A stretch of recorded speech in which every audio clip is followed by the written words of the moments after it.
The background video that's fixing to appear was taken with my GoPro camera on the day I fished this lake.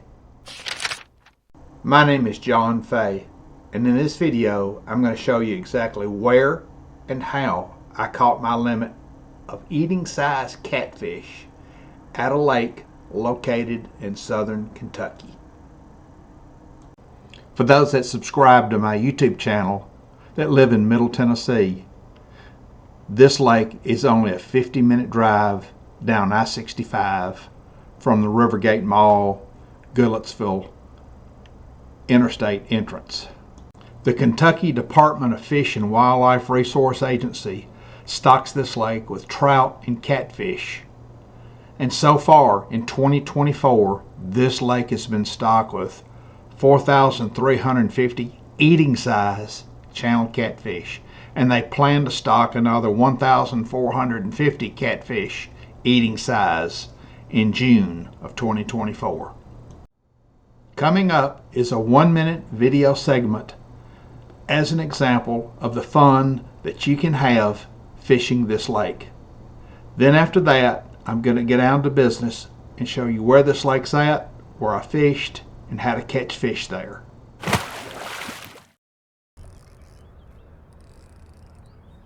Wow, he's really fighting. I mean, he's a real fighter.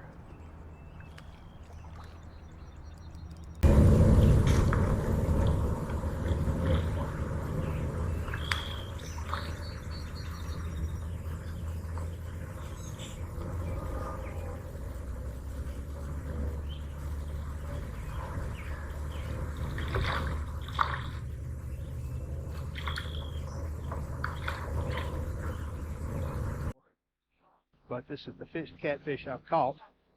Throwing one back, so I'm only keeping 4. Okay, tiny one's going back in. There you go, buddy. You're free. I've got 3. I fished this lake May 22nd, 2024. Jesse W. Thornton Lake, Bowling Green, Kentucky. This lake was formerly known as Three Springs Lake. However, if you're going to use Google Maps to travel there, your best bet is to input the park name. The fishing regulations sign at the entrance to the park states that the limit on catfish is 4. Okay, what you see here is my computer screen, and I've gone to a website called Navionics at navionics.com right here, and I brought up this lake that I fished. They're calling it Three Springs Lake. That's what it used to be called. They recently changed the name to Jesse W. Thornton Lake, and that's what you'll see on the sign when you enter the park, but it's formerly known as Three Springs Lake. And so I brought this lake, this map up so that we could take a look at some fishing spots and where I fished.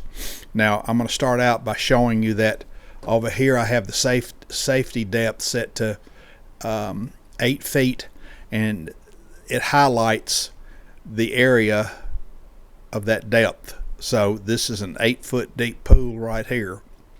So I changed this to 9 feet, and there's nothing highlighted. So that tells me that this is an 8-foot deep pool right here.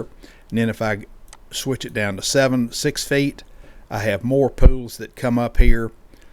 And then if I go 7 foot in between, there's this pool here and a few more. But anyway, I decided that this was the deep end of the lake. I talked to a maintenance guy. He verified that this was the deep end of the lake. He said a 12-pound catfish was caught out of there just a few days ago. He claimed there was some 20-foot water here, but the lake map doesn't show it. The lake map shows this to be the deepest area, which is 8 feet. So I'm going to set this back to 8 feet. Okay, now when I looked at this, what I decided when I went to this lake, that I would fish this end of the lake And I don't mind fishing shallow water as long as the shallow water is close to deep water, because fish move from deep water to shallow water. So I decided that I would maybe try this area here, which gives me the closest distance to that 8-foot pool.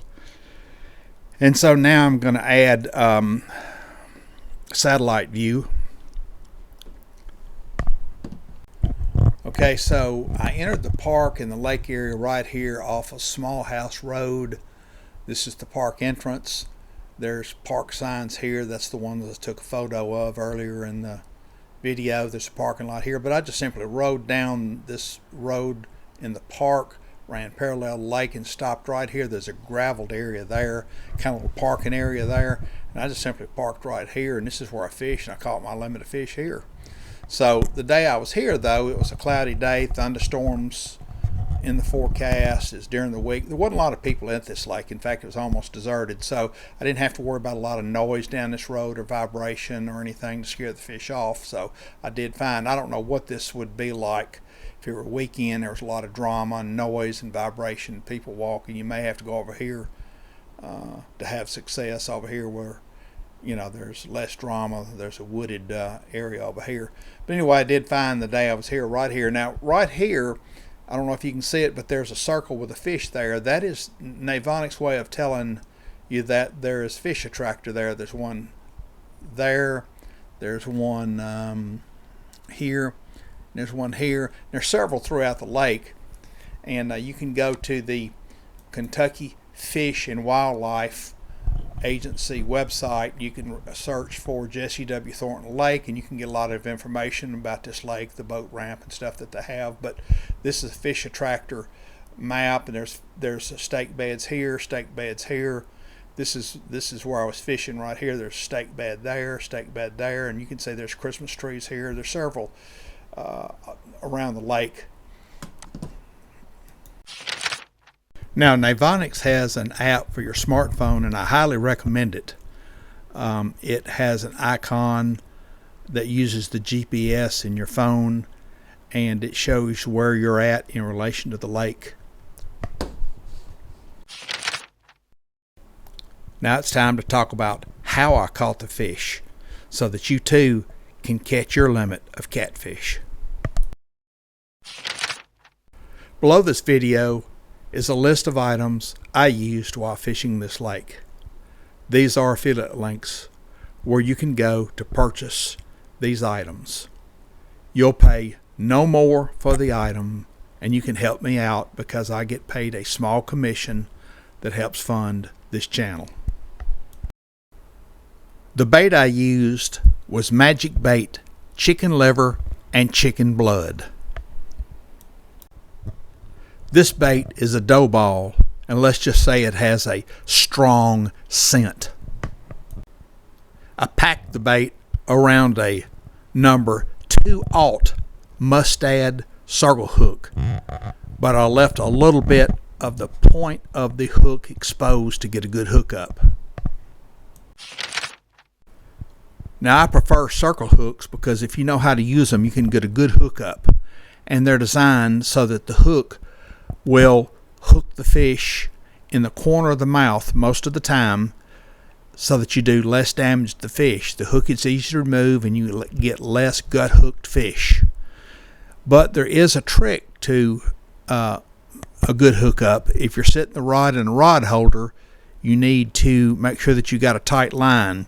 If you're holding the rod and you want to set the hook, you lower the rod tip, point it toward the fish, and reel in slowly. Do not jerk. You just reel in slowly.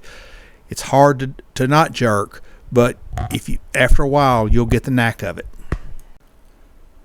There is a link below this video should you want to purchase these circle hooks. Now, as far as rods, reels, and tackle, I use 2 rigs. One is designed to fish on the bottom, and the other one is a slip bobber setup designed to fish various depths in the water column. I'll show you the basics of both of these rigs, but I am planning to do a deep dive on both rigs soon, so be sure to subscribe and hit the notification bell. Okay, this is a basic bottom fishing rig, and what we have here is a 1/2-inch sinker. We have a glass bead. Here's a rubber bobber stop. This is a number 2 snap, and this is a number 2/0 Mustad circle hook. The circle hook, I use 12-inch long leaders that I make myself, and I tie a snell knot here at the circle hook. I think you get a better hookup with a snell knot. And on this end I have a surgeon's loop knot, and I carry different size hooks, leaders with different size hooks, and so I can easily unsnap this snap and change hook sizes in the field without retying. The purpose of the bead and the bobber stop here is to protect this knot here when this sinker slides. Now what you want is you want the line to slide through the sinker so that you can detect the slightest bite. This sinker across the bottom like this, and there's less chances of a snag. So it also rattles when it bounces around.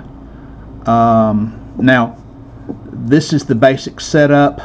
I have been experimenting with another rig, a rattling Santee rig, that I made myself. I didn't copy it from anybody. I just kind of came up with it. I saw other Santee rigs. They were designed for fishing big lakes, big catfish, for dragging the bait through the water like trolling, and I wanted a Santee rig that would work for small lakes fishing these stock catfish, small catfish, 3/4 to 5 pounds or so. And so you want to subscribe and click the notification bell, because soon I'm going to have a video up that shows this Santee rig, and I've been on days when the bite is slow, I think I get better bites using this Santee rig. Below this video are links where you can purchase the components shown here. Okay, so this is my slip float rig.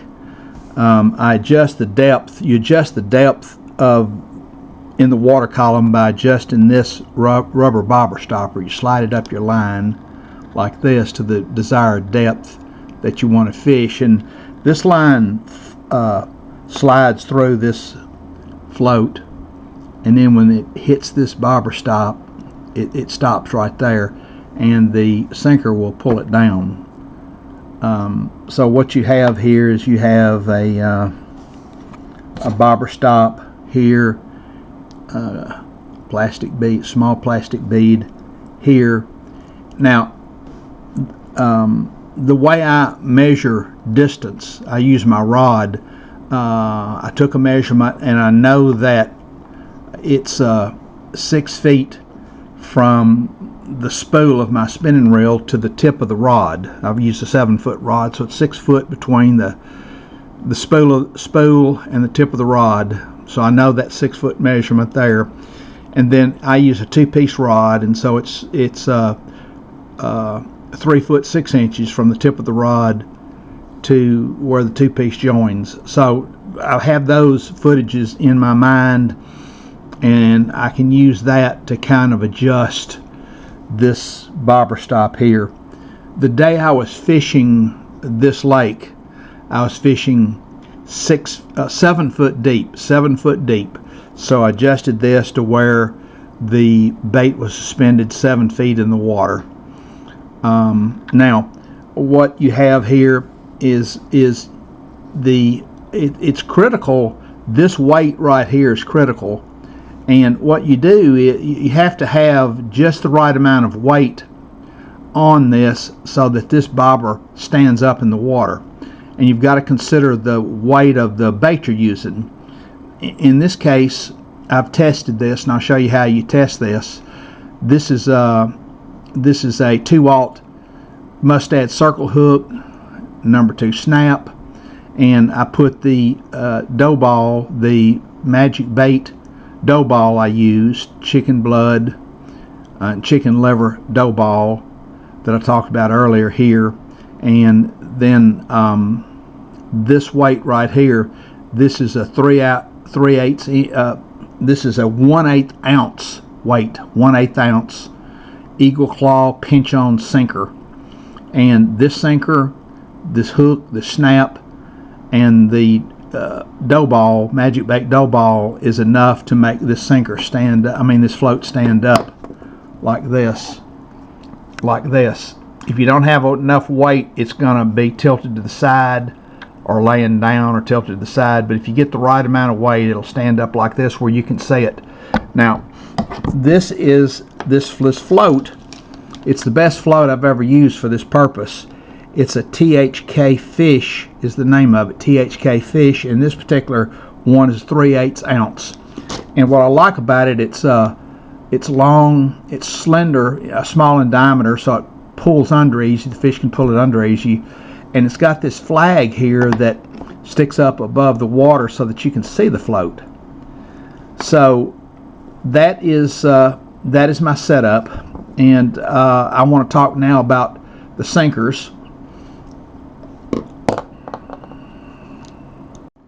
Now, as far as sinkers go, I use 2 different types of sinkers. I use Eagle Claw pinch-on sinkers, and then I use some small round pinch-on sinkers if I need to get the float to stand up.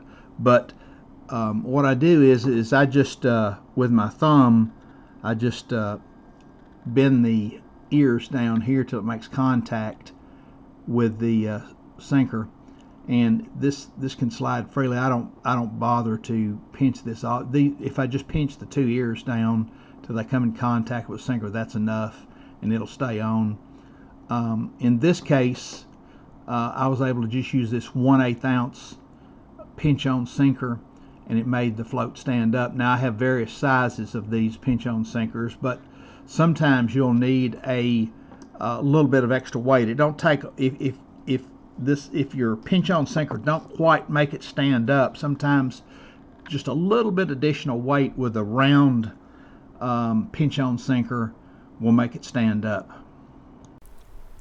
Okay, sometimes I have to add just a little more weight to get the float to stand up, so I have a box of small round sinkers. Now, these are removable sinkers. You can see the back of the sinker has an ear that you can where you can remove it. You just push those together and you can remove the sinker, but I don't bear down too hard with the pliers. I just pinch them enough to clamp onto the line. Okay, so I'm getting ready to test this rig. This is a slip float rig, and what I have here is the float. I've got a 1/8 ounce Eagle Claw pinch-on sinker. I've got a number 2 alt mustad circle hook tied on, and I've got magic bait, the chicken liver, chicken blood dough ball that I use. So I want to see if this rig here will make the float stand up straight. So here we go. I'm going to drop it down in the water, and so I do see that the float is standing up straight. The bait of the sinker isn't touching the bottom, so it's suspended, and so I do have adequate weight on here. Not too much, not too little, not too little, not too much weight on here, and this is exactly what I want. Okay, don't underestimate this slip float rig. These stock catfish and trout are accustomed to eating let's say nuggets thrown in the water at the hatchery, so they view these dough balls suspended as food. and I think that's part of the success. I've caught a lot of both catfish and trout suspending the bait in the water. I'll be coming out with a video soon doing a deep dive on this slip float rig, including a review of the rod and the line and the reel. So subscribe to the channel. Also too, I'll be doing some more, taking some more fishing trips, and you want to be notified when I fish these lakes. If this video makes its way to some of the maintenance personnel at the park, thank you for keeping the bank around the lake clean. If this video reaches some of the Kentucky Fish and Wildlife officers, thank you for a wonderful fishing experience.